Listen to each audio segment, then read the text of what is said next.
আসসালামু আলাইকুম রহমতুল্লাহ। সবার সুস্থতা কামনা করে আমি একটা ভিডিও নিয়ে আসলাম। সুপ্রিয় বন্ধুগণ দেখে নিচ্ছি কিউট বাবুটা কি করে।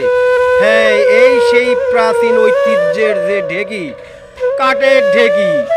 আমার দাদি, মা, খালা, নানি সবাই এই ঢেকিতে ধান বানতো এক সময়। হ্যাঁ, এই ঢেকিতেই আমরা ভিজা চাউল করতাম।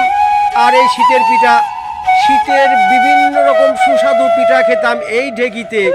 এই ঢেকিতে বানা হতো ধান বানা। হ্যাঁ, এই বাবুটা কি করছে, ধান বানছে। সুপ্রিয় বন্ধুগণ, ভিডিওর মাঝে ভুলে গেলে ক্ষমা নজরে দেখবো। আর আমরা সবাই এই বাবুদের জন্য দোয়া করব। আজকের শিশু আগামী দিনে ভবিষ্যৎ, আর ওদেরকে সুশিক্ষায় গড়ে তুলবো। আমরা ওদের স্কুলে পাঠানোর চিন্তা ভাবনা করব। আমরা শিশুদের প্রতি যত্নশীল হই। আমরা শিশুরা যেন ধূমপানমুখী না হয়, আমরা সেদিকে খেয়াল রাখবো। সুপ্রিয় বন্ধুগণ, শিশুদের প্রতি যত্নশীল হই। আমি প্রতি ভিডিওতেই আমি এটা বলে থাকি। রাস্তায় চলাচলকালে আমরা দেখে শুনে চলবো, আমরা সাবধানতা অবলম্বন করব। সুপ্রিয় বন্ধুগণ, হুন্ডা চালাতে গেলে